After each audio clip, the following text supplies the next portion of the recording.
You have to feel in order to heal as you declutter. That's a really tough concept for a lot of people, I know. But a lot of us hang on to things for dear life because the things that we're holding on to have some emotional attachments and they represent something or someone who used to be near and dear to us. And by letting go, we feel like we're letting go of that person or we're letting go of their memory. And so, how do we deal with that?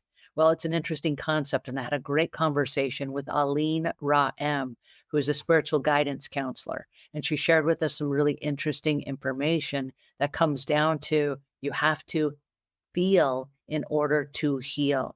And as we work through those things, here was the advice she gave us. Now, it is a longer conversation. It's about an hour long, and I'm going to link to that in the notes below so you can listen to the entire thing. But check out this snippet from our conversation. We've been talking over the last several weeks about some of the stuff that creeps into our lives. And sometimes we get paralyzed because we don't know how to deal with it.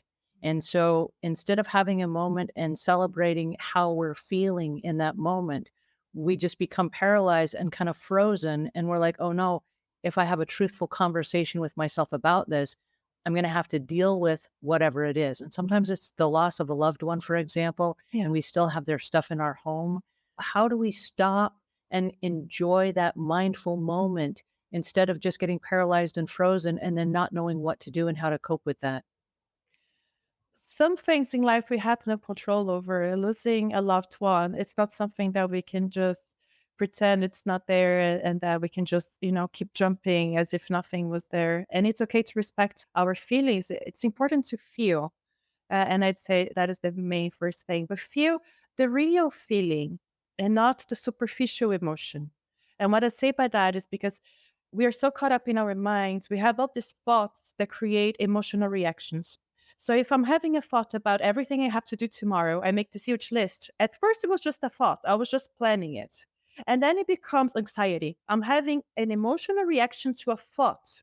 So it still originates in the thought. It's the thought pattern that is the problem. This emotion, this anxiety, it's actually camouflaging a much deeper thing that I'm feeling. That maybe I'm not okay with how I'm living my life. That maybe I'm not organizing myself in a way that actually suits the life that I want to have. And because I don't feel the deep thing, I don't know what is actually going on and I cannot make the real adjustments to my life.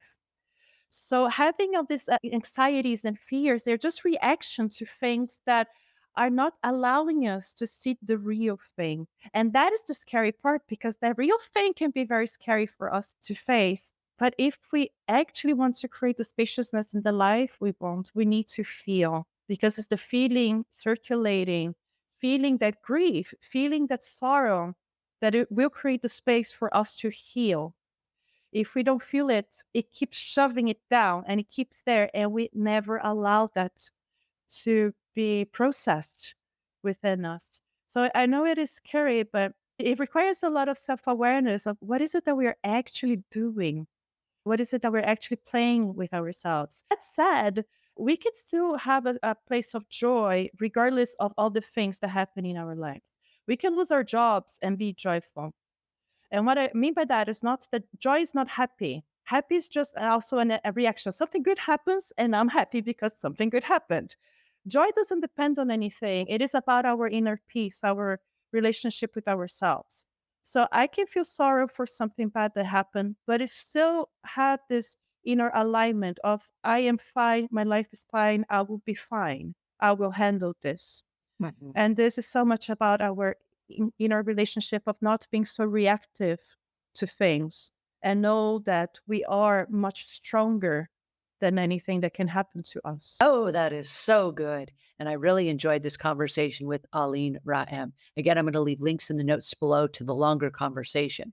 But while you're there, drop me a line and let me know what it is you're hanging on to that you're trying to let go of. I'd be interested to hear as you're working through this journey. Because remember, this is your life and you deserve to live it to its fullest.